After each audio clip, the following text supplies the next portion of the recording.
Teacher knowledge and behavior is the component of the model that focuses on teachers' knowledge of students and content, and on their expertise in classroom management and pedagogy. Teacher behavior is the element of teacher knowledge and behavior that encompasses classroom management and pedagogy. More information on this can be found in the Technology as Facilitator of Quality Education model. The teacher exhibits effective classroom management as she conducts an in-class review session. Now when we put a point, when we plot a point, we're looking for the x and the y coordinates. So our x and our y in quadrant 1 are what values? Positive, positive. And in quadrant 2, they're what values? Negative, positive. You can speak up. In quadrant 3, they're what? Negative, negative. Very good. And in quadrant 4? Positive, negative. You guys did good. You remembered all that. The review activates the students' prior knowledge of graphing linear equations and of the Cartesian plane.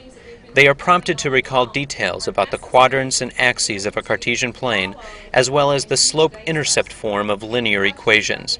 The review session sets the stage for new learning. The teacher demonstrates good classroom management as she sets up a group activity.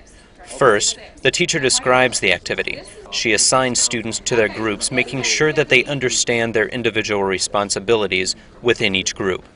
We're going to do a corners activity, and if you remember, when we do corners, that means that everybody at your table is going to have a different equation. Excuse me? Somebody at these two that have 3, one person's going to have 2. So well, you're at a 4, so you're okay. Okay? Then the teacher describes the assignment clearly. She assigns a set of 4 linear equations to each group, 1 for each student. The students have to manipulate the equations into slope-intercept form and then graph them. Number 3, your equation is 3y plus 9 equals 6x.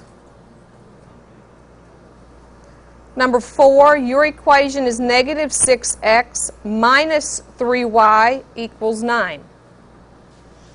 Now, what are you going to have to do first? What's your first step before you can graph this equation, Marcus? Take 3 from both sides for 9. You're going to have to do what now? Subtract 6 from both sides. For your equation, but let's sum it all up for everybody's equation. That's correct for your equation. What are we going to do?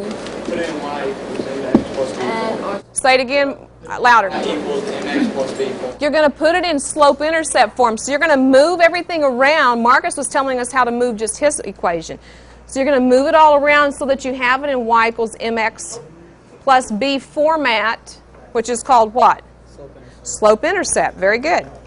To get the students started on the assignment, the teacher has them discuss the first steps they need to take to complete their task. The teacher shows good classroom management of group work as she shifts from one group activity to the next. She gives clear directions for forming new groups. Now, what I want you to do, I'm going to send everybody over here to this table right here that has equation number 1. Everybody who has equation number 2 right back there. Equation number 3 right there, and equation number 4 right there. She also explains the purpose and procedures for the new activity. The students are to check each other's work, then graph their equations. Now, the purpose of this is for you to double check each other because everybody seated together right now have the same equation. So when you end up and finished at this set, Waylon, I want you to go ahead and graph your equation.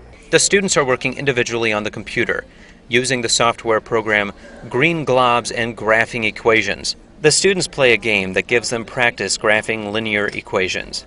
Thank you. How do I do this? Okay, what do you think it is? What can you tell me about it? Which direction is it going?